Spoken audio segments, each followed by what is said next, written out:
Dopo il moro. Recording.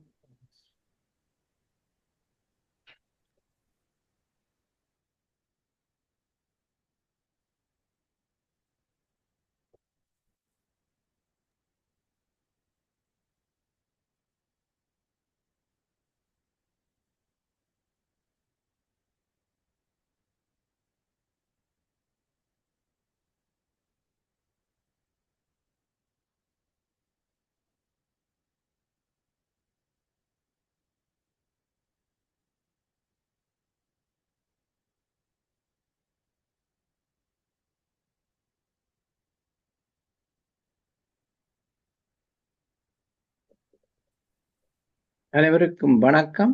இப்பொழுது பிரித்தானிய நேரம் இரவு 8 மணியை நெருங்கிக் கொண்டிருக்கின்றது. உலக அமைதி சமாதானத்தை முன்னிட்டு கூட்டு தியானம் செய்யவென இத்தளம் தினசரி 3 தடவை ஒன்று கூடுகின்றது. பிரித்தானிய நேரம் காலை 8:45, 10 மணி, மாலை 8 மணி என அமைவதை மற்றைய நாடுகளில் இருந்து பங்கு பெறுவோர் அவர்களது நேர வலய கணிப்புடன் ஏற்றுக்கொள்ளுமாறு வேண்டிக் கொள்கின்றோம். இதில் ஈடுபட அனைவரையும் ஊக்குவிப்பு முகமாகவும் அதற்கான வசதிகளையும் வழங்கி வரும் PSM தமிழ் ஐரோப்பா, PSSM குளோபல் இந்தியா அமைப்புகளுக்கு எமது நன்றி. இன்றைய தினம் 1575வது நாளாக இத்தளத்தில் நிகழ்வுகள் இடம்பெற்றுக் கொண்டிருக்கின்றன. முதலில் தியானம் பற்றிய சிறு விளக்கத்துடன் அதன் செய்முறை பற்றி கேட்ட பின் 30 நிமிடம் வரை தியானம் மேற்கொள்வோம். நன்றியுரைகள் வழங்கிய பின் பிரதம நிகழ்வாக உரையை வழங்க கனடாவிலிருந்து டாக்டர் விக்டர் பியூராடோ வந்திருக்கின்றார். இன்பத்தமிழ் என்ற தலைப்பில் பேச உள்ளார். பின்னர் கலந்துரையாடலுடனும் அறிவித்தலுடனும் நிகழ்வு 9:30 மணி அளவில் முற்றுப்பெறும். வாழ்க வையகம், வாழ்க வளத்துடன் என வாழ்த்தி உலகத்தில் சமாதானம், சமரசம், ஆரோக்கியம், ஒற்றுமை நிலவ வழி செய்வோம். நாம் செய்யும் கூட்டு தியானத்தின் பலன் பன்மடங்காகி மக்களிடையே உலகமெங்கும் பரவட்டும். இனி இப்போதைய தியானத்தை அருந்ததி ஸ்ரீஸ்கந்தராஜா அவர்கள் வழிநடத்துவார். நன்றி. அனைவருக்கும் வணக்கம்.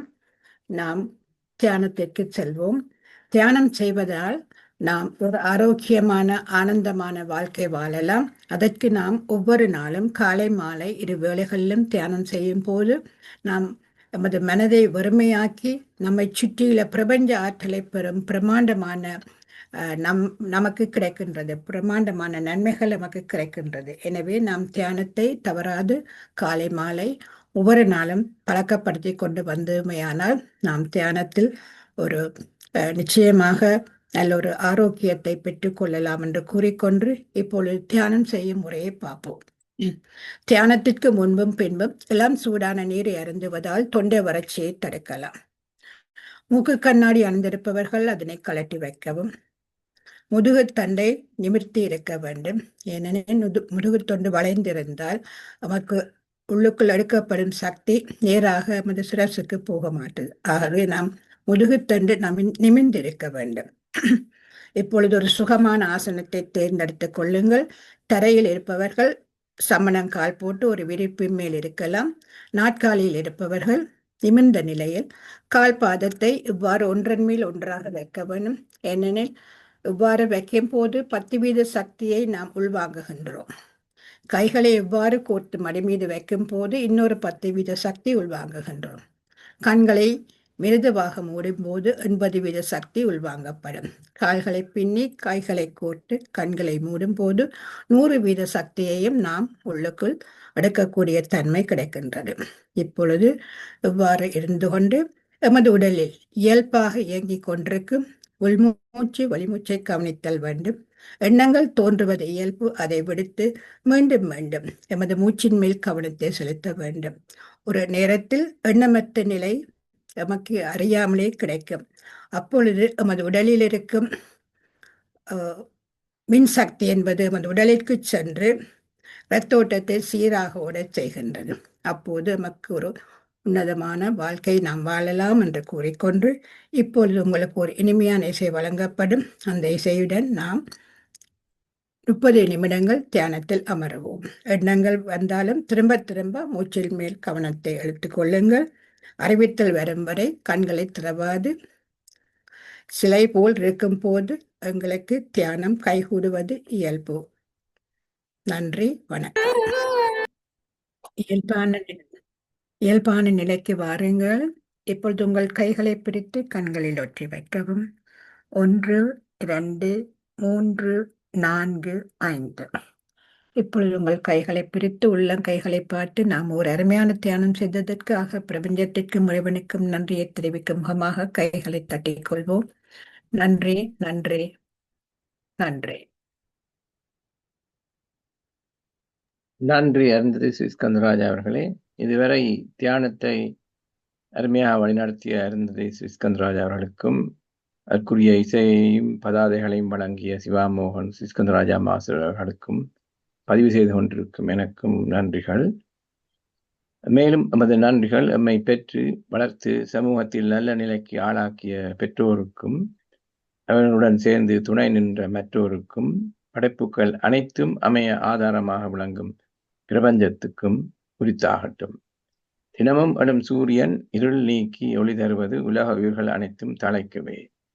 தினமும் இத்தலத்தில் நிகழ்வன எமது அறியாமையை விளக்கி அறிவொளிக்கு வழியாக்கும் என்றால் மிகையாகாது.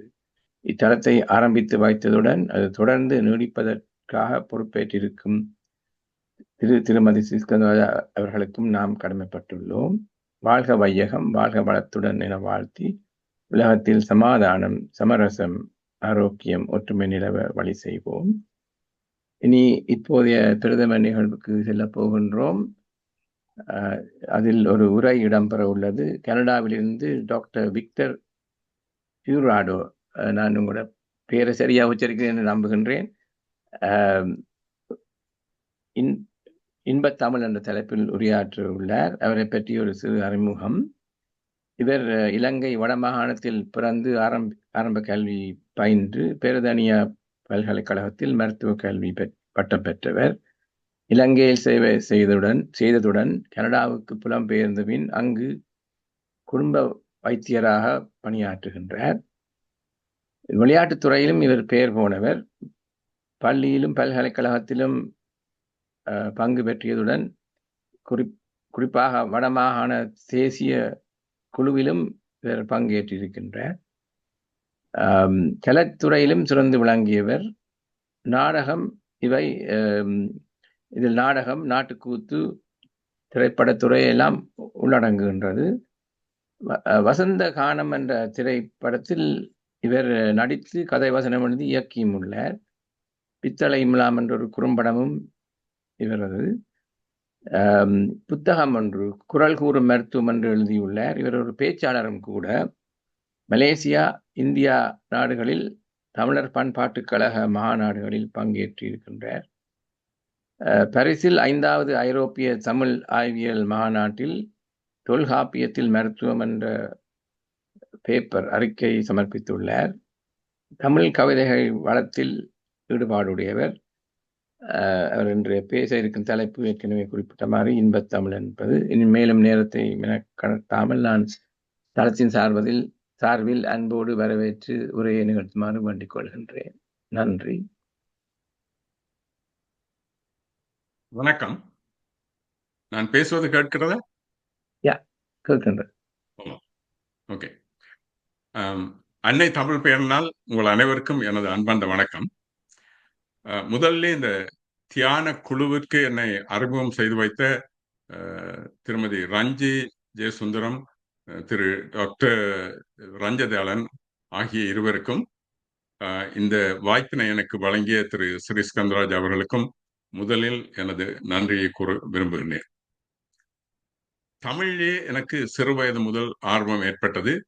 அவ்வாறான ஒரு ஆர்வம் ஏற்படுவதற்கு காரணமாய் இருந்தவர் என்னுடைய 8ஆம் வகுப்பு 9ஆம் வகுப்பிலே எனக்கு தமிழ் கற்பித்த ஆசிரியர் சிறில் அவர்கள் மறைந்து விட்டார். ஆனால் அவரையும் இந்த நேரத்தில் நன்றியுடன் நினைவு கூற விரும்புகிறேன். நாம் உண்மையிலேயே பெருமைப்பட வேண்டிய ஒரு விஷயம் தமிழ் மொழிக்கு நாம் சொந்தக்காரராக இருப்பது. தமிழ் என்பது ஒரு அழகான மொழி. அது அழகான மொழி மட்டுமல்ல, அறிவியல் சார்ந்த ஒரு மொழியும் கூட. ஏனென்றால் அந்த எமது அரிச்சுவடியை பார்த்தாலே அது என்ன விதமாக ஒரு கணித முறைப்படி அமைக்கப்பட்டிருக்கிறது என்பது நமக்கு புரியும். இந்த தமிழ் என்ற அந்த சொல்லே வல்லினம், மெல்லினம், இடையினம் என்ற மூன்றையும் உள்ளடக்கியது என்பது நம் எல்லோருக்கும் தெரிந்த ஒன்று. இந்த தமிழை ஒரு தெய்வீக மொழி என்று கூறுவார்கள். அதனால் தானோ என்னவோ அந்த தமிழ் தன்னையே இறைவனிடத்தில் ஐக்கியப்படுத்தும் வகையில் அந்த இறைவனுக்கு ஆண்டவன் என்ற ஒரு அழகான பெயரை கொடுத்திருக்கிறது. அந்த ஆண்டவன் என்ற பெயரை நீங்கள் எடுத்து பாருங்கள், எவ்வளவு அழகாக அந்த சொற்கள் அந்த சொல்லில் எழுத்துக்கள் அமைக்கப்பட்டிருக்கின்றன. அதாவது எமது உயிரெழுத்தின் முதல் எழுத்தாகிய அகரத்தின் நெடிலே ஆரம்பிக்கிறது.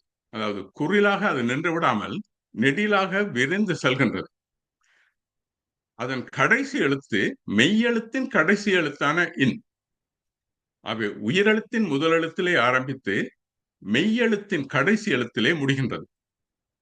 அது மட்டுமல்லாமல் அதனுடைய முதல் எழுத்து உயிரெழுத்து, இரண்டாவது எழுத்து மெய்யெழுத்து, மூன்றாவது எழுத்து உயிர்மெய் எழுத்து. அத்துடன் இதிலே வல்லினம் உண்டு, ட மெல்லினம் உண்டு, இன் இன் இடையினம் உண்டு, வ என்ற இடையினம். ஆகவே இவ்வாறு அந்த தமிழ் தன்னையே அந்த ஆண்டவன் என்ற சொல்லுக்குள் எவ்வாறு ஐக்கியப்படுத்தி இருக்கிறது என்பதை பார்க்கும் பொழுது மிகவும் ஆச்சரியமாக இருக்கின்றது. இப்பொழுது நாம் இந்த தமிழிலே ஏன் இந்த உயிரெழுத்து, மெய்யெழுத்து, வல்லினம், மெல்லினம், இடையினம் என்றெல்லாம் கூற வேண்டி, அதாவது பிரிக்க வேண்டி இருக்கிறது என்று பார்த்தால், அந்த நாட்களிலே கணனிகள், அதாவது காணொளிகள் இல்லாத காலம். அப்பொழுது ஒரு நிகழ்வையோ அல்லது ஒரு உணர்வையோ நாங்கள் வெளிப்படுத்த வேண்டும் என்றால் அதற்கு அந்த மொழியின் ஊடாகத்தான் அது வெளிப்படுத்தப்பட்டிருந்தது. உதாரணத்துக்கு ஒன்று கூறுகிறேன். ஒரு பாடல் ஒன்று, அதாவது அஞ்சலோட்டத்தை பற்றி ஒரு புலவர் கூறுகின்றார். அந்த பாடல், மண்மதிக்க விண்மதிக்க மன்னரும் மதிக்கவே மறுபுலத்து குறுநிலத்து மன்னரும் மதிக்கவே என்ற மரதன் அஞ்சல் ஓட்டம் இன்று நாங்கள் ஓடுவோம். அவை அந்த பாட்டை கேட்கின்ற பொழுதே அந்த அஞ்சல் ஓட்டத்தை நேரடியாக காண்பது போன்ற ஒரு உணர்வு எங்களுக்கு ஏற்படுகிறது. அதற்காகத்தான் எமது மொழியிலே அந்த உச்சரிப்புகளும் அந்த வல்லின மெல்லின பாகுபாடுகளும் முக்கியமாக இருக்கின்றது. நாங்கள் இன்னும் ஒன்றை உதாரணமாக எடுத்துக்கொண்டால்,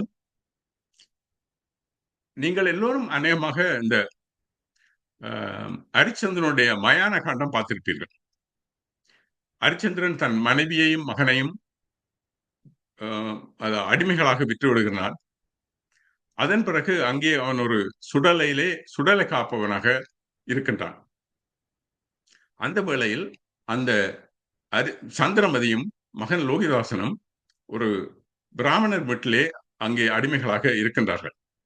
அப்பொழுது அங்கு தர்ப்பை போல் பறக்க சென்ற லோகிதாசன் இறந்து விடுகின்றான்.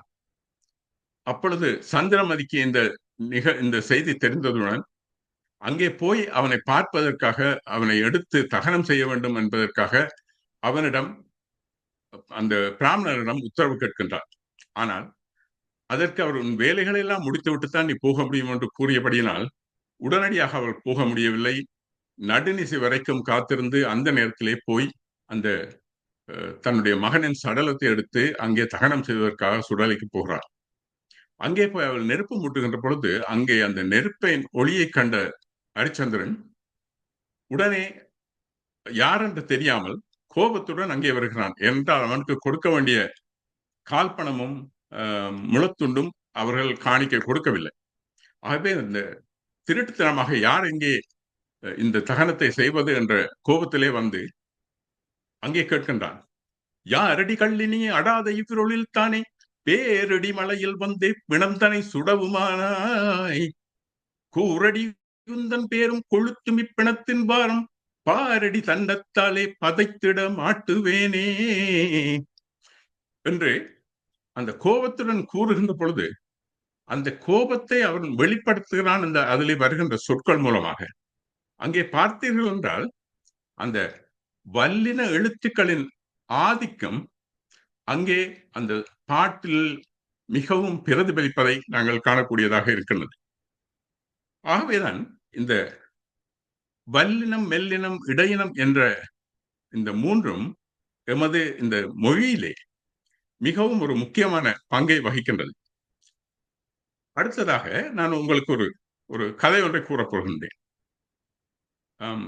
அதாவது ஒரு முறை ஒரு இளவரசன் காட்டுக்கு வேட்டையாட போன பொழுது அங்கே ஒரு இளம் பெண்ணை, அந்த வேடுவர் தலைவன் மகளை கண்டு ஆசைப்படுகிறான். ஆசைப்பட்டு அங்கே அவன் வந்து தன்னுடைய தகப்பனிடம் கூறுகின்றான், அரசனிடம் கூறுகின்றான், இந்த பெண்ணை நான் திருமணம் முடிக்க வேண்டும் என்று. தன்னுடைய மகனின் ஆசையை நிறைவேற்றுவதற்காக அந்த அரசனும் உடனே தூதுவர்களிடம் திருமண ஓலையை எழுதி அந்த பெண்ணை திருமணம் பேசி அழைத்து வர சொல்லி அனுப்புகிறான். அப்பொழுது அங்கே போகின்ற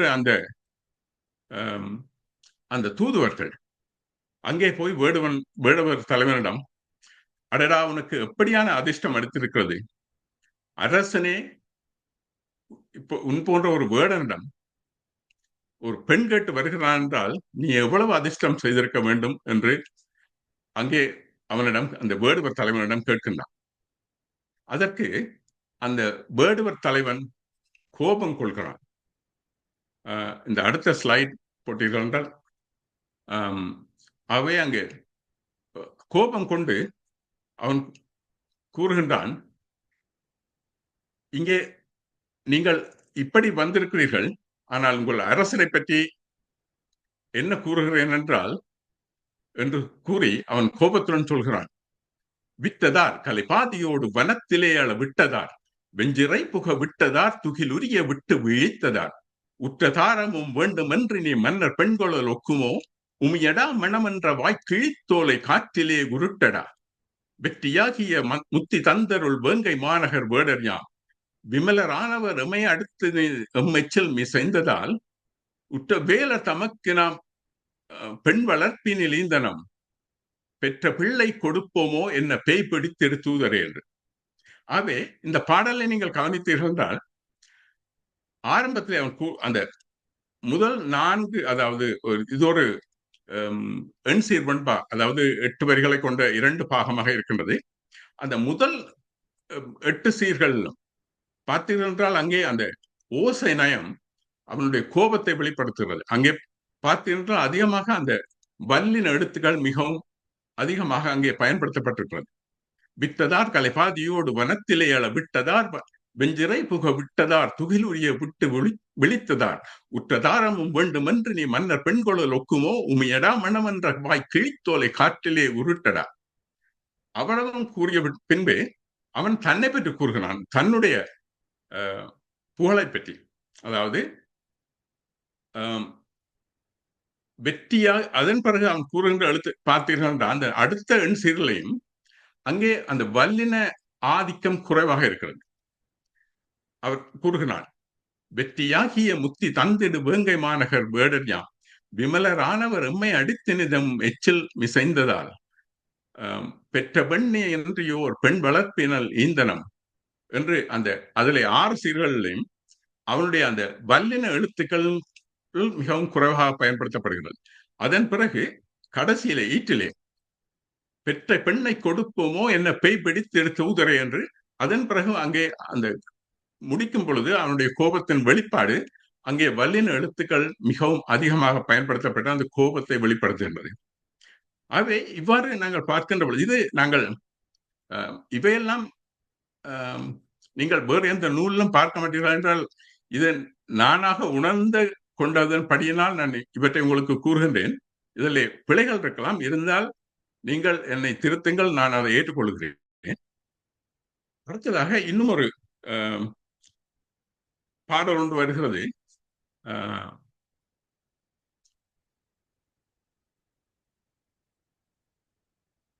இந்த பாடல் கம்பராமாயணத்திலே, அதாவது தசரதன் ராமனை அங்கே காட்டுக்கு செல்ல அனுப்பி விடுகிறான். அந்த நேரத்தில் பரதன் அங்கே இருக்கவில்லை. அப்பொழுது அவன் பரதன் அங்கு வீட்டு அரண்மனைக்கு வந்த பொழுது அங்கே ராமன் காட்டுக்கு அனுப்பிய செய்தியை கேட்டதும் அவன் மிகவும் கோபமும் வேதனையும் அடைந்து அங்கே ராமனை தேடிக்கொண்டு, அவன் தன்னுடைய யானை படையோடு ராமனை தேடிக்கொண்டு அவனை திருப்பி அழைப்பதற்காக தேடிக்கொண்டு வருகிறான். இந்த வேளையிலே இதற்கு அப்பொழுது ராமன் காட்டுக்கு வந்ததும் அங்கே குகன் படகோட்டி வேடன் படகோட்டியாக அந்த ராமனை கொண்டு போய் கரையின் அந்த ஆற்றின் அடுத்த பகுதியில் இறக்கிவிட்டு அங்கே காவலுக்கு நிற்கின்ற பொழுது அப்பொழுதுதான் பார்க்கின்றான் அங்கே பரதனுடைய யானைப்படை வருகின்றது. அங்கு பரதனை கண்டதும் குகன் நினைக்கின்றான், ராமனை அவர்கள் காட்டுக்கு அனுப்பியதோடு மட்டுமில்லாமல் அவனை கொல்வதற்காக அவனை பின்தொடர்ந்து வருகிறார்கள் என்று எண்ணி கோபம் கொண்டு அங்கே கூறுகின்றான், ஆழ நெடுந்திரை யார் கடந்து இவர் போவாரோ வேழ நெடும்படை கண்டு விலங்கிடும் வில்லாளும். அந்த 2 வரிகளிலையும் அந்த கோபத்தை வெளிப்படுத்துகிறான்.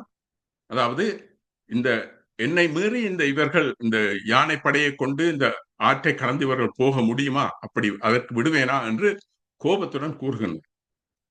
அந்த 2 வரிகள்.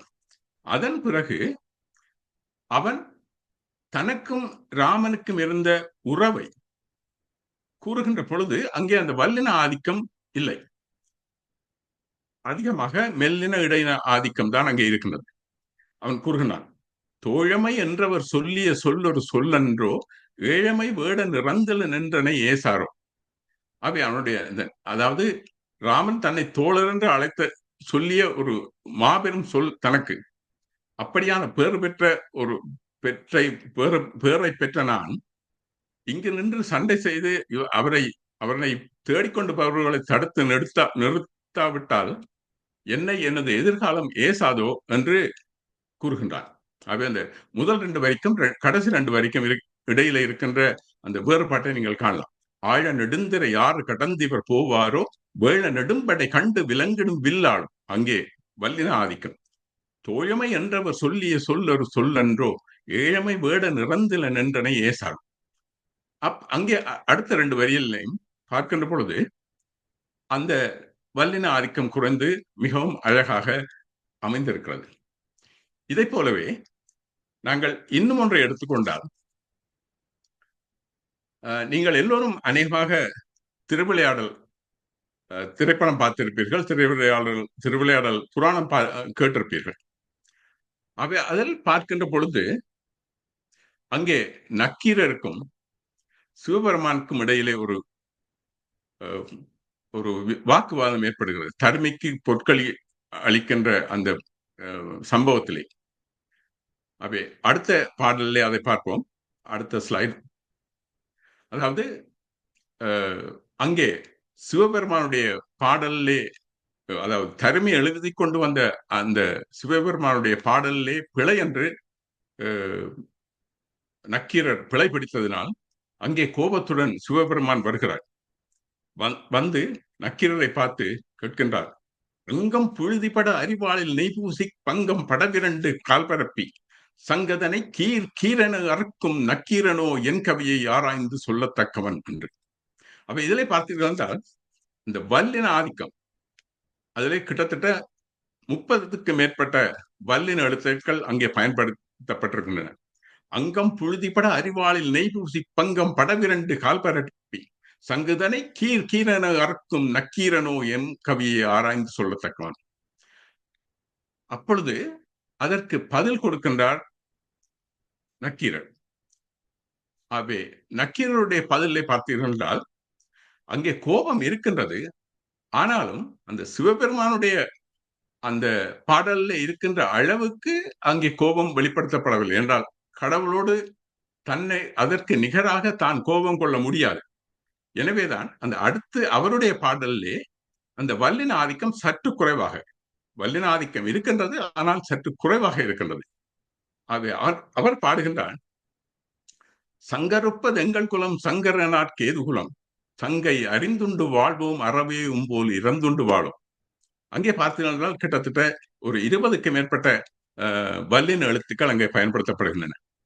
ஆக அந்த அந்த நமது உணர்வுகளை அங்கே வெளிப்படுத்துகின்ற அந்த அந்த தன்மை எமது மொழியிலே மிகவும் அழகாக வல்லினம் மெல்லினம் இடையினம் என்று மிகவும் அழகாக பிரிக்கப்பட்டு நமது உணர்வுகளை வெளிப்படுத்தக்கூடிய வகையிலே அமைந்திருக்கின்றது. அத்தோடு அதனால்தான் நாங்கள் சில விஷயங்களை கவனிக்கின்ற பொழுது எமது மொழியிலே சில சில சொற்கள் அதேமாக ர ர என்ற எழுத்துக்களுக்கும் ந ந என்ற எழுத்துகளுக்கும் சிலர் உச்சரிக்கும் பொழுது அவற்றை கவனிக்காமலேயே இரண்டையும் ஒன்றாக உச்சரிப்பது போன்று தோன்றுகிறது. அதே போலத்தான் ல மிகவும் அதிகமானவர்களுக்கு பிரச்சனை ஏற்படுகிறது. ல ல இய இந்த 3 எழுத்துக்கள். எங்களுடைய அடுத்த ஸ்லைடை போட்டீங்கன்னா அடுத்தது அதுக்கு அடுத்தது இதுல நான் சில சொற்களை போட்டிருக்கிறேன். அதாவது கலி, களி, கழி. கலி என்பது உங்களுக்கு எல்லாருக்கும் தெரியும், கலியுகம், அதாவது சனி பகவானுடைய ஆதிக்க கூறுகின்றது. களி என்பது களியாட்டம், அதாவது மகிழ்ச்சியை கூறுகின்றது. கழி என்பது அதாவது விட்டு விடுதல், அகற்றி விடுதல் என்று கூறுகின்றது. ஒலி, ஒளி, ஒளி. ஒலி என்பது சத்தம், ஒளி என்பது வெளிச்சம், ஒளி என்பது அழித்து விடு என்ற அர்த்தம். அலி உங்களுக்கு தெரியும், ஆண் பெண் அற்றவர்கள். அதாவது இப்பொழுதுதான் இங்கே உதாரணமாக எங்களுடைய அந்த ரிக்வசிஷன் பேப்பர்ல நாங்கள் எழுதுகின்ற பொழுதும் முந்தைய ஆண் பெண் என்ற 2 சதுரங்களை விட்டிருப்பார்கள் நிரப்புவதற்கு. இப்பொழுது எக்ஸ் என்று ஒன்று போடுகிறார்கள். என்றால் ஆண் பெண் அற்றவர்களை அவர்கள், அதாவது டிரான்ஸ்செக்சுவல் அல்லது இன்டர்செக்சுவல் போன்ற நிலையிலே உள்ளவர்களை அவர்கள் அடையாளம் காட்டுவார்கள். ஆனால் அந்த காலத்திலேயே எமது மொழியிலே அதற்கென்று ஒரு பெயரையும் அந்த நாளிலே கொடுத்திருக்கிறார்கள், அலி. அடுத்தது அழி, அழி. அழி அழி என்பது கொடுப்பது, அழி என்பது அகற்றுவது அல்லது ஒழிப்பது. உளவு, உளவு, உறவு. உளவு என்பது உளவுதல், உலாவுதல். உளவு என்பது உளவு பார்த்தல். உழவு என்பது பயிற்சிகை. ஆகவே ஆனால் நாங்கள் பொதுவாக பயன்படுத்துகின்ற பொழுது நாம் எல்லோருமே அதைத்தான் செய்கிறோம். அதாவது உளவு தொழில் என்று கூறுகின்றோம். ஆனால் அந்த எழுத்தை அழகாக உச்சரிக்க முடிந்தால் மிகவும் நன்றாக இருக்கும் என்பது எனது கருத்து. வலி, வழி, வழி. வலி என்பது நோ, வழி என்பது காற்று, வழி என்பது போகும் வழி. அதே போல ஆள், ஆள், ஆள். ஆள் என்பது ஆலமரம், ஆள் என்பது ஒரு நபரை குறிக்கின்ற சொல். ஆள் என்பது ஆழமானது. அதே போல விழா, விழா எலும்பு. விழா என்பது விழாம்பழம், விழா மரம். விழா என்பது ஒரு விழாக்கள் கொண்டாடுகின்ற விழாக்கள். இலை, இலை தெரியும்.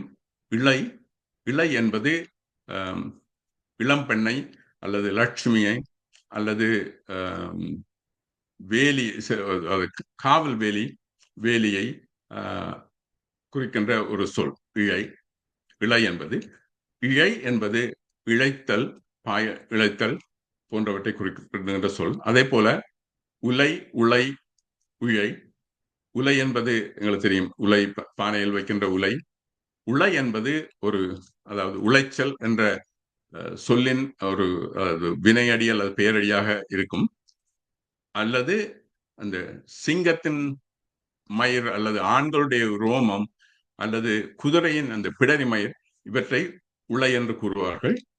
உழை என்பது உழைத்தலின் வினையடி, அதாவது உழைப்பை குறிக்கின்ற ஒரு சொல்.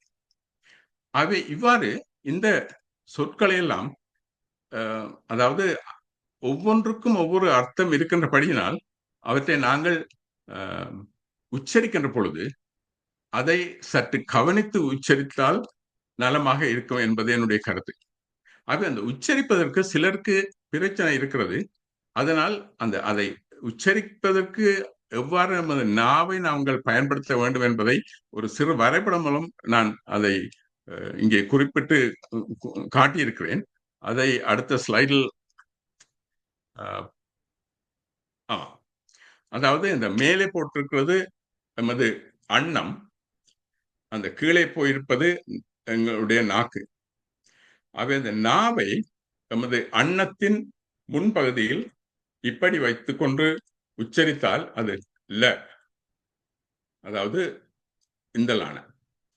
அதன் பிறகு அதை அப்படியே இப்படி கொண்டு வந்து நேராக நமது அன்னத்தில் முட்டினால் அது ல.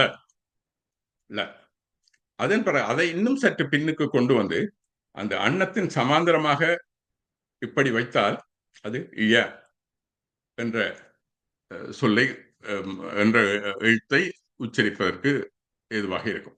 அப்படி நீங்கள் சிலர் அந்த எழுத்துக்களை நாங்கள் பயன்படுத்துகின்ற பொழுது சில சமயம் சற்று சிரமமாக இருந்தால் இதை நீங்கள் முயற்சி செய்து பார்க்கலாம். ஆகவே எமது மொழியை நாங்கள் அழகாக பேச வேண்டும், அத்துடன் அதை அழியாமல் பாதுகாப்பதற்கும் எம்மால் ஆன முயற்சிகளை செய்ய வேண்டும் என்று கூறி, நீங்கள் ஏதாவது என்னிடம் கேட்க விரும்பினால் நீங்கள் கேட்டுக்கொள்ளலாம். அதுவரை உங்களிடம் இருந்து விடைபெறுகிறேன். நன்றி.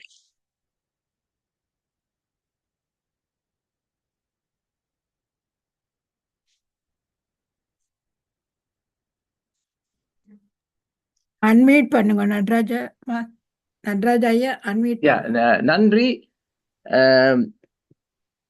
உங்களோட பேரை நான் ஃபிகுராடோன்னு சொல்லுவேன். அது சரி, ஃபிகுராடோ அப்படிதான் நானும் சொன்னேன். நீங்க சரியா தான் சொன்னீங்க. அருமையான பேச்சு. இலங்கையில் முதல் உங்களோட என்ன பேச்சை பாராட்டி நாங்கள் அனைவரும் 30 சில வினாடிகள் கரகோஷம் எழுப்புவோம்.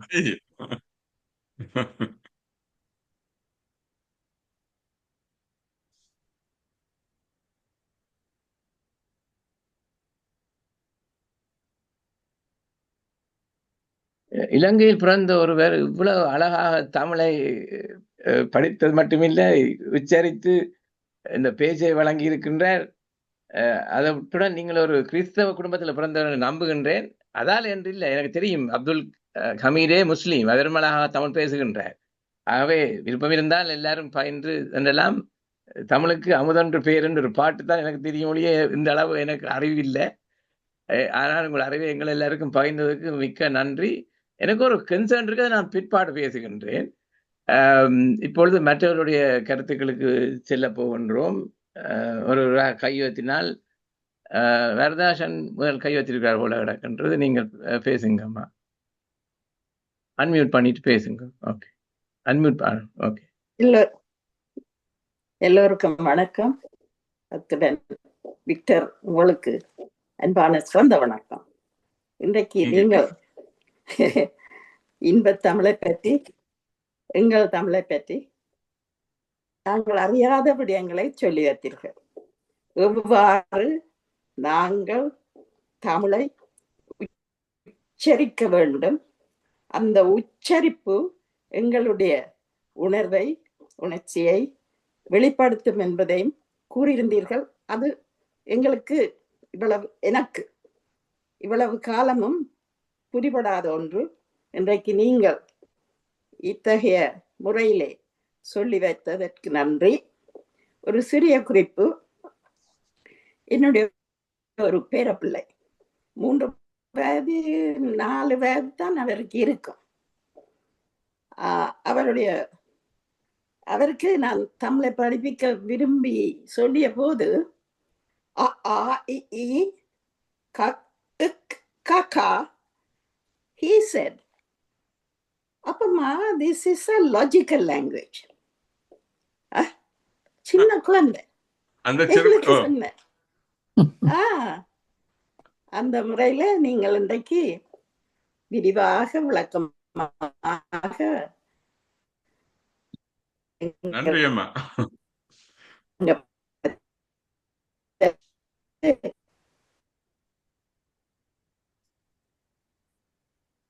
நன்றி. அடுத்ததாக அருந்ததி அம்மா நீங்கள் கையெழுத்திருக்கிறீர்கள். அனைவருக்கும் வணக்கம். மிக்க நன்றி டாக்டர் விக்டர். மிகவும் அருமையாக இன்பத்தமிழை பற்றி நீங்கள் எவ்வாறு இந்த தமிழ் என்பது இனிமையான மொழி என்பதை மிகவும் சிறப்பாக வல்லினம், மெல்லினம், இடையினம் எவ்வாறு இந்த சொல்லுகள் எல்லாம் சேர்வது என்பதை பற்றி மிகவும் சிறப்பாக கூறினீர்கள். அது எனக்கு நல்லா பிடிச்சது. அந்த நாக்குன்ற படத்தை காட்டி என்ன மாதிரி எப்படி சொல்றதுன்று எல்லாம் மிகவும் அழகாக கூறியிருந்தீர்கள். எவ்வளவு தமிழில் படிக்க இருக்குது என்பதை கேட்கும்போது மற்றது நீங்கள் எவ்வளவு படித்திருக்கிறீர்கள். அருமையான பேச்சு. மிக்க நன்றி டாக்டர் விக்டர். மீண்டும் எங்களுக்கு இதை மாதிரி வந்து பேச வேண்டும் என்று கேட்டுக்கொள்கின்றோம். நன்றி, வணக்கம். நன்றி. நன்றி. அடுத்ததாக கையெழுத்தினவர் டாக்டர் சிவசந்திரிகா அம்மா நினைக்கின்றேன். அன்மியூட் பண்ணிட்டு பேசுங்க.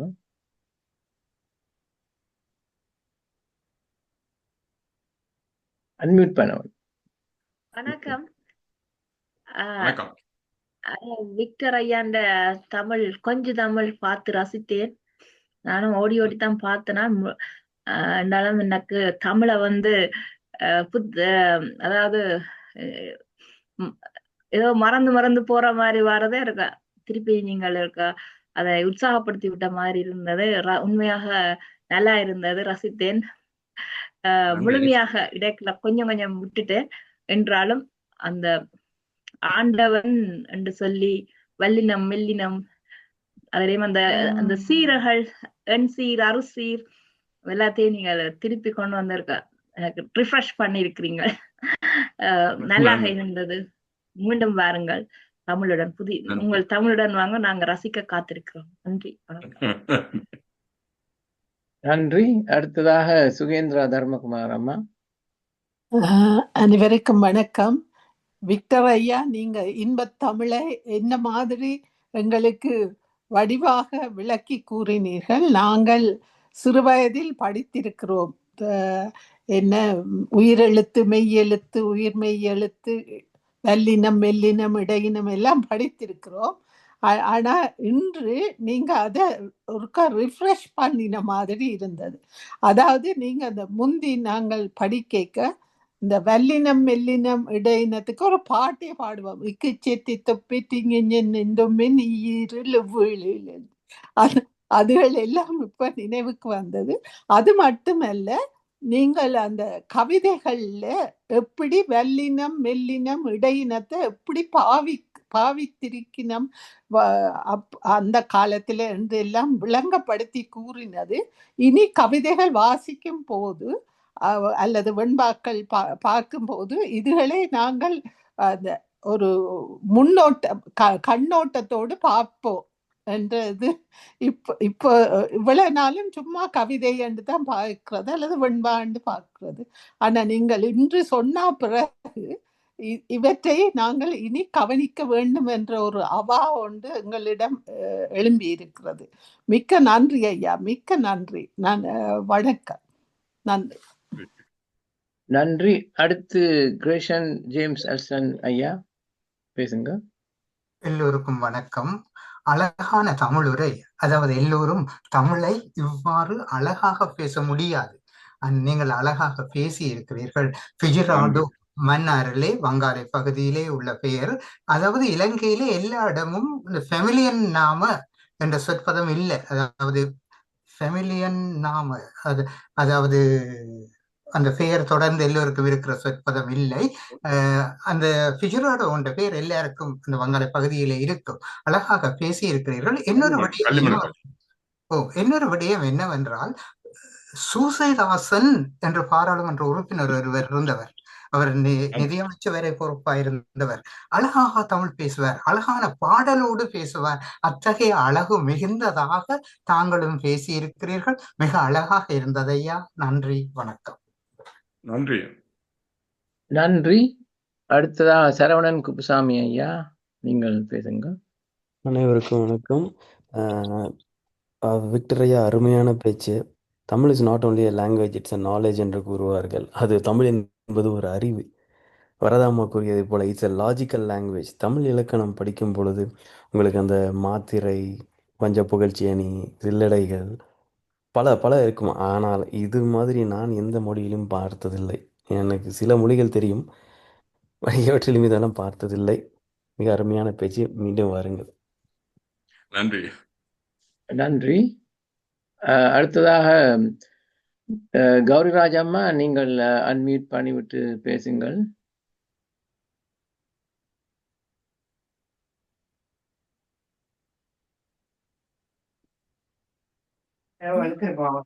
அனைவருக்கும் இனிய மாலை வணக்கம். வெகு அருமையாக தமிழின் இனிமையை எடுத்து காட்டினீர்கள் ஐயா, மிகவும் நன்றி. அந்த மயான காண்டம், அரிச்சந்திர புராணத்தின் மயான காண்டத்தை மேடையில் அந்த அரிச்சந்திர நாடகத்தை நாங்கள் பார்ப்பதைப் போலவே நீங்கள் இசைத்து காட்டினீர்கள். வெகு அருமையாக இருந்தது. நீங்கள் அதுபோல் நடித்திருக்கிறீர்களா? அரிச்சந்திர புராணம் நான் நடிக்கவில்லை, ஆனால் வேறு நாட்டு கூத்துகள் நடித்திருக்கிறேன். ஓ, நானே எழுதி மேடையேற்றேன். கிராமங்களில் விழா நேரங்களில் நாடகங்கள் கூத்து என்று நடத்துவார்கள். அந்த அரிச்சந்திர புராணத்தின் உச்சகட்டமே அந்த மயான காண்டம் தான். மகனை எரிக்க மனைவியிடமே கூலி கேட்குவது. அந்த பாடலை அவன் பாடும்போது பார்ப்பவர்கள் அனைவருமே அழுவார்கள். இப்படி ஒரு சூழலா ஒரு குடும்பத்திற்கு என்று. அதை நீங்களும் அருமையாக பாடினீர்கள். நான் இளம் வயதில் அப்படிப்பட்ட நாடகங்களை எல்லாம் எங்கள் ஊர் திருவிழாவில் பார்த்திருக்கிறேன் ஐயா. அதை மீண்டும் நினைவு கூர்த்தீர்கள். உங்கள் பாடலை கேட்டவுடன் எனக்கு மீண்டும் அந்த அந்த காலத்திற்கு நான் சென்று விட்டேன். மிகவும் அருமை.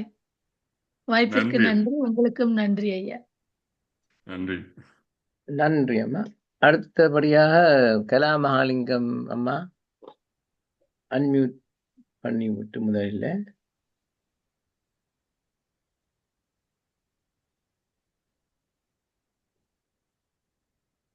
அன்மியூட் பண்ண. ஓகே, நன்றி.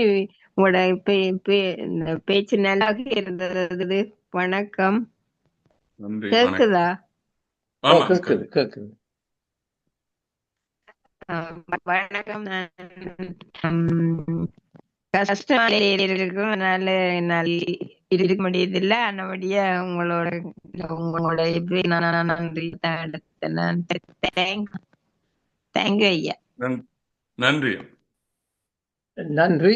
அடுத்ததாக ஸ்ரீஸ்கந்தராஜ் ஐயா.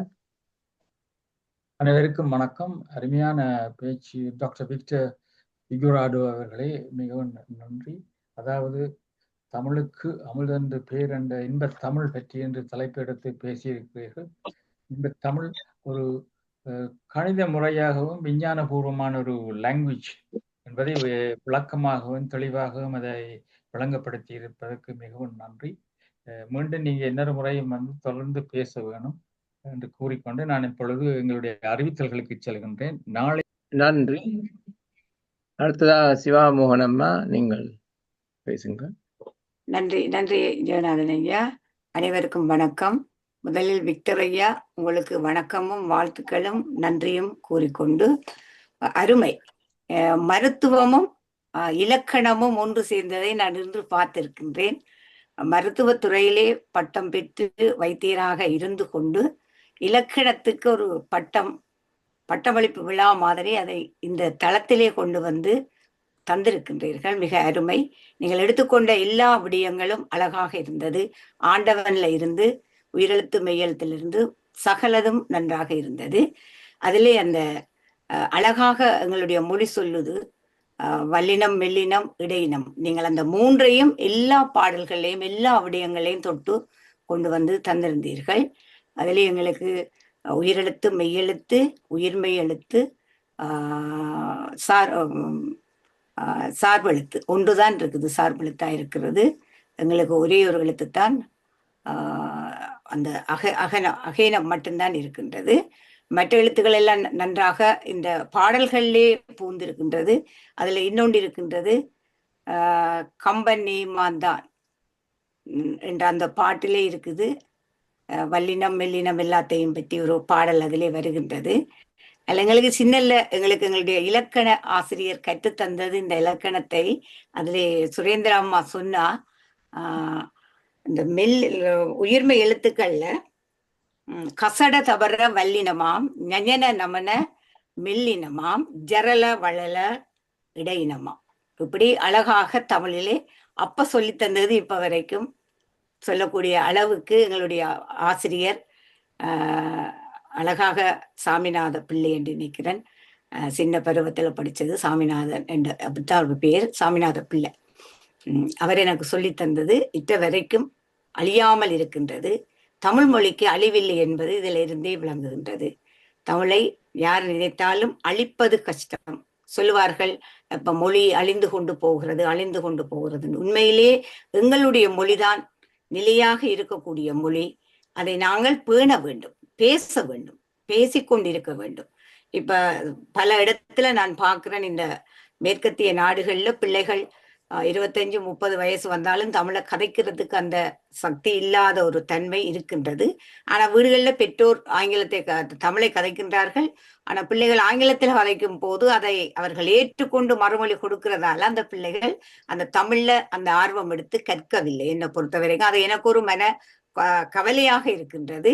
பல பேரிட்ட நாங்கள் சொல்லக்கூடாது, அது அவங்களா தங்களுடைய மொழியை, தாய்மொழியை நாங்கள் தரமாக பேண வேண்டும். இப்ப ஆங்கில நாட்டை பொறுத்த வரைக்கும் நீங்க பார்க்கலாம், அவர்கள் தங்களுடைய மொழியை தவிர இன்னொரு மொழியிலே தங்களுடைய வீடுகளிலே உரையாட மாட்டார்கள், நிச்சயமாக உரையாட மாட்டார்கள். அந்தந்த தாய்மொழியில தான் ஒவ்வொருவரும் உரையாடுவார்கள். நான் எல்லா மொழிக்காரரையும் கவனித்திருக்கிறேன். இந்த நாடுல கூடுதலான மொழிகள் கலாச்சாரங்கள் கொண்ட மக்கள், பல்லின கலாச்சாரம் கொண்ட மக்கள் வாழுகின்றார்கள். அவர்களுடைய மொழிகளையும் நான் அறிந்திருக்கின்றேன், கேட்டிருக்கின்றேன். ஆனா அவர்கள் தங்களுக்குள்ளே பேசும்போது தங்களுடைய மொழியை தவிர ஆங்கிலத்தை நாடவே மாட்டார்கள். அதே மாதிரி ஆங்கிலக்காரர் தங்களுடைய மொழியில மட்டும்தான் பேசுவார்கள், ஏனைய மொழிகள்ல பேச மாட்டார்கள். ஆனால் எங்களுடைய மக்கள் எங்க போய் நின்றாலும் வேறொரு மொழியில தான் பேசுவதற்கு முனைந்து கொண்டிருப்பார்களே தவிர தமிழை ஒருபோதும் தொட்டு பேசுவதற்கு அது என்ன கூச்சமோ என்னவோ எனக்கு தெரியாது.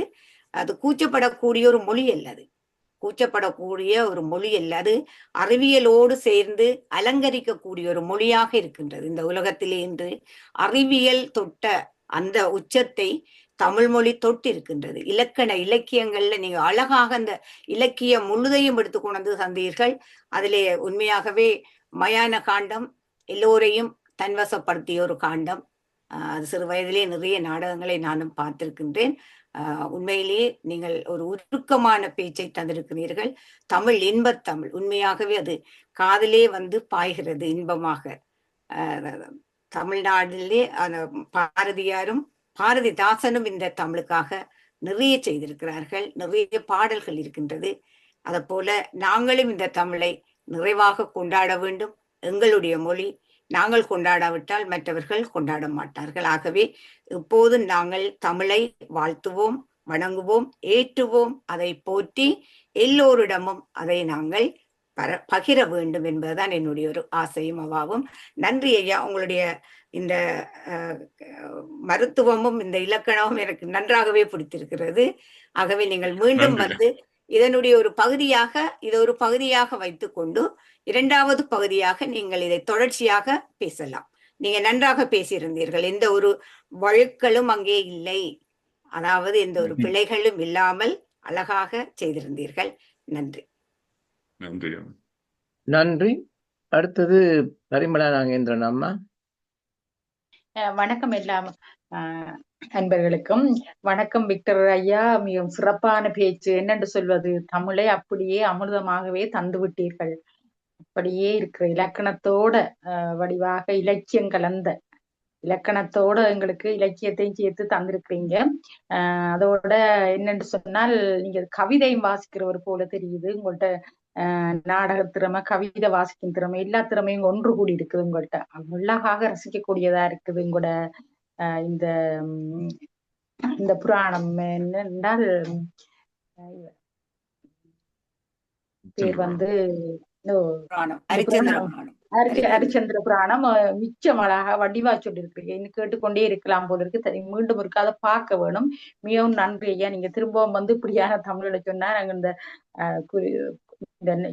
இலக்கணங்கள் திரும்பவும் புத்துயிர் கூடுற மாதிரி இருக்குது. மிகவும் நன்றி. நன்றி. பவானி விக்னேஸ்வரன் பேசுறதுக்காக இருக்கா? பவானி விக்னேஸ்வரன். நன்றி. பவானி விக்னேஸ்வரன் அம்மா. மற்ற இந்த ஆண்டன் அவரும் கேட்டிருக்கிறார், பேச அவரையும் மறக்க விடுங்க. ஓகே. எல்லோருக்கும் வணக்கம். நான் விக்டர் ஐயா ஒரு அருமையான ஒரு பேச்சை தந்தார். இந்த தமிழ் நாங்கள் எல்லோரும் தமிழராக பிறந்துட்டு நாங்கள் கடவுளுக்கு வணக்கம் செலுத்த வேண்டும் என்றால் எங்களோட மொழியை போல ஒரு மொழியும் இல்லை. எவ்வளவோ இதுகளெல்லாம் இருக்கிறபடியால் அதை நாங்கள் பாதுகாத்து நாங்கள் எல்லாம் வீட்டில் தமிழ் தான் கதைக்கிறோம். பிள்ளைகளுக்கு படிப்பிச்ச நாங்கள் அவைக்கு இங்கிலீஷில் தான் கதைப்பினோம். அதான் கொஞ்சம் கஷ்டமா இருக்கு. ஆனால் நாங்கள் தமிழ்ல தான் கதைக்கிறது.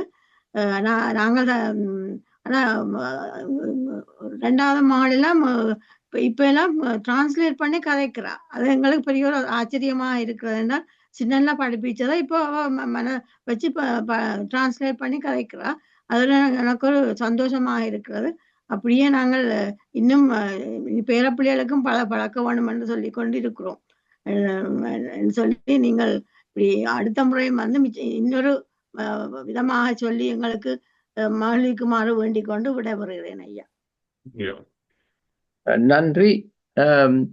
விக்னேஷ் என்பவர், நீங்கள் ஐயா உங்களை கொஞ்சம் அறிமுகம் செய்யுங்க. முதல் தரம் வந்திருக்கிறீங்க உங்களுக்கு. இல்ல நான் ரெகுலரா வாரேன். நான் ஒரு நன்றி என்னை அனுபவித்ததுக்கு. ஃபிகராடோ, நீங்கள் மன்னாரா அல்லது நீங்கள் ஹார்ட்லி காலேஜில் படித்த நீர்களா என்று கேட்பதற்கு ஒரு பர்சனல் கேள்விதான். நான் மன்னார் தான் என் சொந்த இடம், பள்ளிமனை என்ற இடம். ஹார்ட்லில படித்தேன் நான். ஓ, அதான் எனக்கு நல்ல ஞாபகம் இருக்குது. நான் அங்க ஹார்ட்லில ஹாஸ்டல்ல இருந்தேன் நான். அப்ப உங்களுடைய பேர் எனக்கு வடிவா விளங்கும். நீங்க நல்ல ஸ்போர்ட்ஸ் செய்யற நீங்கள்.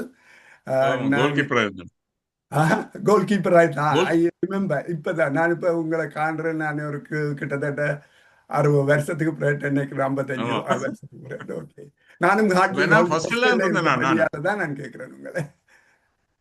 நானும் ஹாஸ்டல்ல இருந்தேன். ஓ, அதான் நான் I think I may be junior to you 1 or 2 years நினைக்கிறேன். நான் வந்து அந்த ஒரு வருஷம் தான் படிச்சுட்டு நான் கட்டுப்பேட்டை போயிட்டேன். ஓகே, விக்னேஸ்வரன் என்று 2 பேர் இருந்தவர் தெரியுமா உங்களுக்கு? விக்னேஸ்வரன் என்று நான் விக்னேஸ்வரன் என்று 2 பேர் இருந்தவர். 2 பேரும் கார்னர்ல இருந்து. இல்ல நான் ஒரு சர்க்குணன் சீலன் தெரியுமா?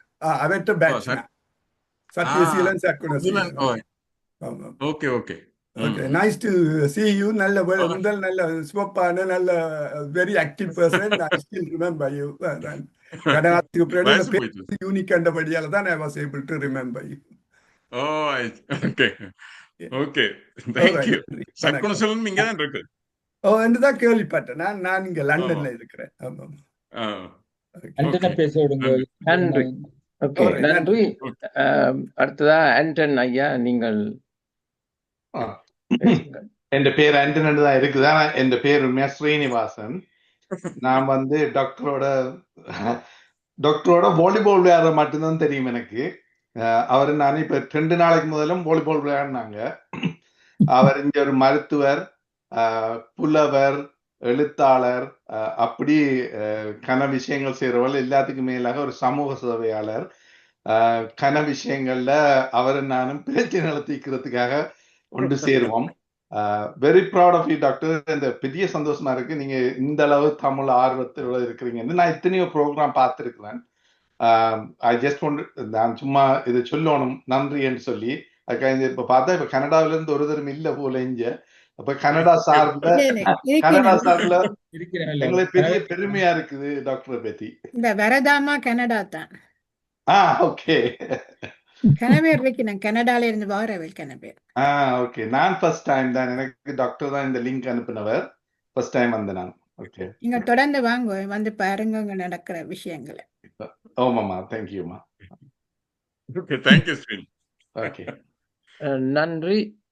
நான் ஏற்கனவே சொல்ல தவறிவிட்டேன். இந்த திருவிளையாடல் நீங்கள் வசனம் பேசினது சிவாஜி கணேசன், பி நாகராஜன்.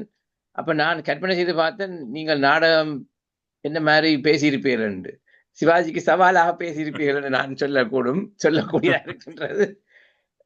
நன்றி. நான் ஒரு கன்சர்னை சொல்லணும். அதாவது நாங்கள் புகழ் பாட்டு மட்டுமில்ல, நீங்கள் அந்த ஆண்டவன் என்று சொல்ல போட்டீர்கள் இல்லையா? அதுல ட என்பது வண்டி என்ற முறையெல்லாம் ட என்று சொல்றோம். ஆனால் ட என்று பட்டாசு பட்டம் என்ற ட என்று வரும். அதே மாதிரி வ என்பதும் வண்டி என்றைகளோ ஒரு விதமாக உச்சரிக்க வேண்டும். வன்முறை என்றைகளோ இன்னொரு விதமாக உச்சரிக்கணும். இந்த வேறுபாடு நாங்கள் ஒரு லேர்னிங் ப்ரோசஸ்லாம் அறியக்கூடியதா இருக்குது. எழுத்து மூலம் வித்தியாசப்படுத்த இயலாது. ஆனால் சிங்கள மொழியில அதுக்குரிய அல்பபெட்டை புகுத்தி இருக்கிறார்கள். அதுல என்ன அறியணும்னா சிங்களம் பின்ன வாழ்ந்த மொழி தானே. ஆனால் தமிழ்ல இந்த ஒரு குறைபாடு நான் முன்பே யோசிச்சிருக்கிறேன். உங்களிடம் கேட்டு ஒரு விளைய எதிர்பார்க்கின்றேன். அது எனக்கு தெரிஞ்ச அளவுக்கு அதுல முதல் எழுத்து என்ன வருதோ அதை சார்ந்த ஒரு உச்சரிப்பா தான் அந்த அடுத்த எழுத்து வருது. இப்ப நீங்கள் பட்டம் என்று சொல்றதுக்கும் ஆண்டவன் என்று சொல்லிக்கையும் அந்த டல ஒரு கொஞ்சம் வித்தியாசம் இருக்குது. இந்த இட்டன் முதல் வரைக்கும் ஒரு அதாவது ஒரு வல்லின எடுத்து அதுக்கு முன்னால வரைக்க இதுல வல்லினத்தன்மை கொஞ்சம் குறைஞ்சிடும்.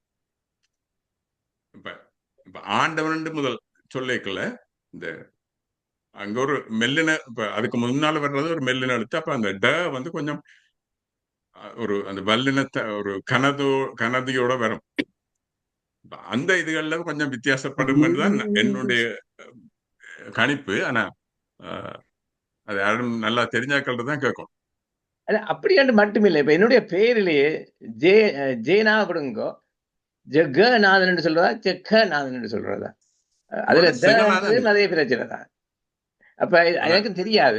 தமிழ்ல இது ஒரு குறைன்னு நான் சொல்ல இல்லை. எல்லா மொழியிலையும் இப்படி குறைபாடு இருக்கலாம். ஆனால் தமிழ் அது விதிவிலக்கு இல்லை என்று சொல்லி போட்டு நான் மற்றவர்களுடைய கருத்தையும் கேட்போம். ராஜேஷ் சிற்றமம்மா, நீங்கள் பேசுங்க. நன்றி டாக்டர் ஜெகநாதன் ஐயா. எல்லோருக்கும் வணக்கம். டாக்டர் விக்டர், உங்களுடைய பேச்சு மிகவும் அருமையாக இருந்தது. சில விஷயங்கள் எனக்கு விளங்கவில்லை. ஆனா எல்லாரும் சொன்ன கருத்துக்களை கேட்டு விளங்கிக் கொண்டேன். இன்றுதான் எனக்கு தமிழை நாங்கள் எவ்வளவு தூரம் போட்டுவோம் என்றதை நீங்கள் எடுத்து காட்டியிருக்கிறீர்கள். தமிழன் என்று நில்லடா தலை நிமிர்ந்து நில்லடாவா ஒரு பாட்டு இருக்குது. சொல்லடா. அதை உடனே நான் யோசித்தேன். எனிவே எல்லாரும் சொல்லிவிட்டார்கள். மிகவும் அருமையான பேச்சு. நீங்கள் திரும்பவும் எங்களுக்கு இப்படியான பேச்சு தாருங்கள். ஏன்னா எங்கட பிள்ளையால் தமிழ் கதைக்கு கொஞ்சம் பஞ்சிப்படுகிறார்கள். மகனுக்கு அதிகமா தெரியும் எல்லாம் என்றாலும் மறுமொழி வருது இங்கிலீஷ்ல தான். நானும் திருப்பி தமிழ்ல காய்ச்சி பாக்குறேன், சரி வருதில்லை. அது எங்களுக்கு சில சமயங்கள் இருந்தா அவையல் கதை கேட்கல, எங்களுக்கு சிரிப்பு வந்துடும். அதால அவையல் கதைக்கிறத நிப்பாட்டிடும். அதான் ப்ராப்ளம். நீங்க சரியா சொன்னீங்க. அதுக்காண்டியே நாங்கள் திருப்பியும் அந்த இங்கிலீஷ் மொழியிலேயே நாங்கள் கதைக்க வேண்டிய சந்தர்ப்பம் வருகிறது. நாங்கள் எங்களை திருத்தினோம்னா அவையல் தானா திருந்து நினைக்கிறோம். சாட் பாக்ஸ் இருக்குது. இன்னொரு கருத்து சொல்லணும். அதாவது மேற்கத்திய நாடுகள்ல நாங்கள் குற்றம் கூறுறது கொஞ்சம் கஷ்டம். ஏனென்றால் உத்தியோகம். ஆனால் எங்கட ஊரிலேயே இது சொல்றது போலி கௌரவம். அப்ப அந்த வகையில தமிழ் சில பேர் பேசுறதுக்கு கொஞ்சம் பஞ்சுபடுவார்கள். ஆகவே அது போலி கௌரவம் என்று தான் சொல்ல வேண்டும். ஏன்னா அங்கே எங்களுக்கு இந்த பிரச்சனை இல்ல. ஆனால் அங்கேயே நாங்கள் அந்த மாதிரி வளர்ந்து இப்ப இங்கே அதை மாதிரி பின்பற்ற இல்லை, வேறு காரணங்களும் அமைந்திருக்கின்றன. அதோட எந்த மொழியை படித்தாலும் நீங்கள் சகாக்களோடு உரையாடாவிட்டால் அந்த மொழி உங்களுக்கு பிரச்சனையாக தான் இருக்கும் பேசுவதற்கு. அப்ப எனக்குமே நான் கொழும்புல பிறந்து வளர்ந்தாலும் அயலில் இருந்த தமிழ் பிள்ளைகள் என்றபடியா சிங்களம் வடிவா கதைக்க மாட்டேன். அப்ப அதான் பேசாம முடியாது. நான் சிங்களம் படிச்ச நான் தான், பட் அன்றாடம் கமாண்ட் இல்லை. அதே மாதிரி தான் நண்பர்களோட இப்ப இந்த மாதிரியான இப்ப ஆன்லைன்ல இருக்கிறபடியா அதையும் பாவிக்கலாம்னு சொல்லி சிவா மோகன் மாஸ்டர் நீங்கள் மீண்டும் சட் பாக்ஸை வாசிக்குவா முதல் சட் பாக்ஸை வாசிச்சுட்டு சிவா மோகனமா பேச விடுவோம். இந்த ப்ரோக்ராமை பற்றி தர்ஷினி உதயராஜாவுடைய இது, அதாவது காலையில 2 தடவையும் 8:45 10 மணி, மற்றது இரவு 8 மணியும் என்றுதான் இந்த ப்ரோக்ராம். மூவ் பண்ணதில்லை, எனக்கு மூவ் பண்ணதில்லை சாட் பாக்ஸ். வாசிப்பா. ஓகே, நான் தர்ஷினி போட்டதையும் வாசிக்கிறேன். இங்கு புதிதாக கலந்து கொண்டிருக்கும் அன்பர்களுக்கு ஓர் அறிவித்தல். இத்தியான தளம் தினமும் 3 முறை நடைபெறுகிறது. UK நேரம் காலை 8:45 மணிக்கும் காலை 10 மணிக்கும் மற்றும் இரவு 8 மணிக்கும் நடைபெறும். முதல் அரை மணி நேரம் தியானம், பின் அரை மணி நேரம் பேச்சு அல்லது யோகா பயிற்சி, பாடல்கள் போன்றவை நடைபெற்று பின் நடந்த நிகழ்வை பற்றி கேள்வி பதில் இடம்பெறும். மற்ற நாடுகளில் உள்ளவர்கள் UK நேரப்படி இணையுமாறு வேண்டுகின்றோம். தினமும் எங்களுடன் இணைந்து தியானம் செய்ய உங்களை அன்புடன் அழைக்கின்றோம். Chat box, Dr. Saras Sivalokanadan, excellent talk, thank you. Raji, மிக்க நன்றி ஐயா. தமிழில் உள்ள எல்லா உயிர்மை எழுத்துக்களில் இது போல 3 நிலைகள் இருந்ததாக அறிந்துள்ளேன். அது உண்மையா? அதாவது சமஸ்கிருதம் போல என்று சொல்லி இருக்கிறார். கலா Mahalingam, thanks, your speech excellent, very good, congratulations, வணக்கம். மற்றது ஆண்டன்ட, மற்றது Ranjan, K Ranjan, Figurado, thank you so much for a very informative, excellent talk. Rajalingam Ranji, hello Figu, very informative talk. Glad you sent me the link. Looking forward to further talk on our sweet language. Dr. Saras Sivalokanadan, good to see 2 other hearty.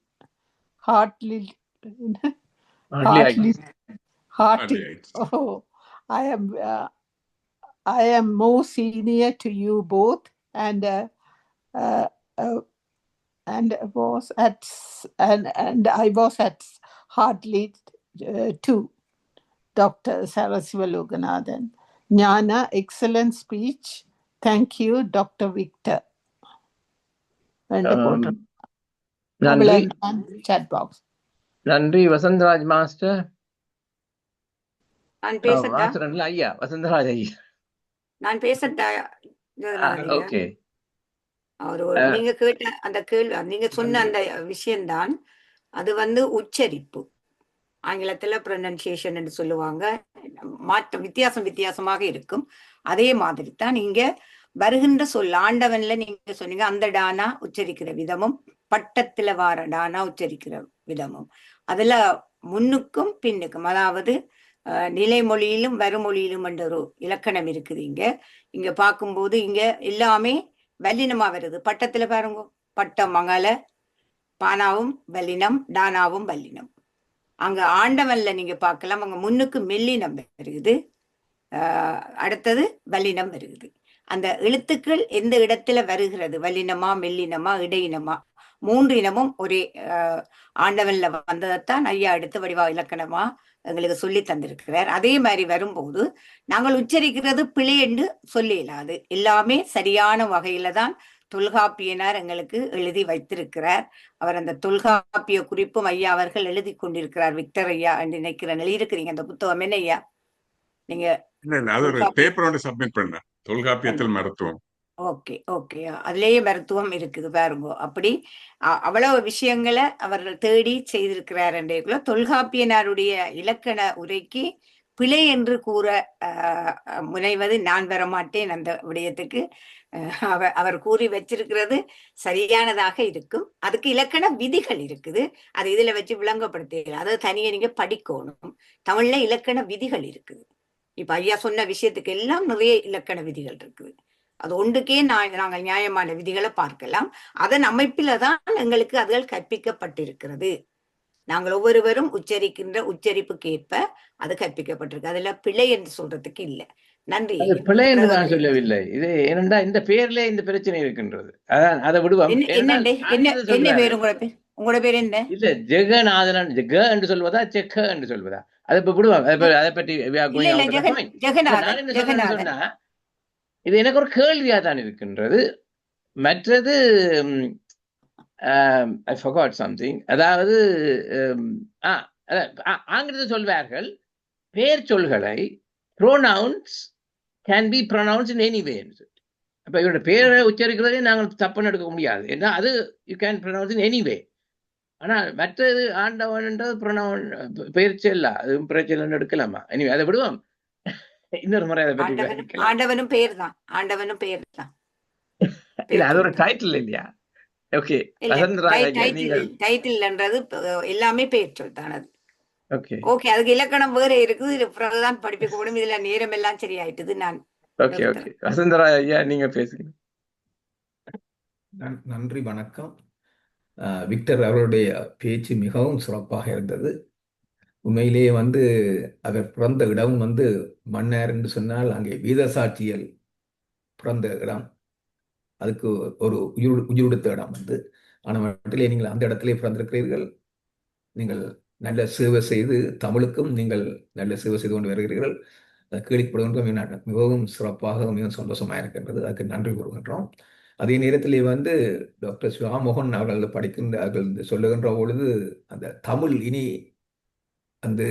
தமிழுடைய அந்த தமிழ் மொழியினுடைய வளர்ச்சி குறைந்து கொண்டு போறதை பற்றி உண்மையிலே நானும் அதை யுனெஸ்கோவில் இருந்த பொழுது கிட்டத்தட்ட இயர் ஆஃப் 2000 அந்த இயர்ல அப்பொழுது அங்கே சில கலந்துரையாடல்கள் நடைபெற்றது 2000.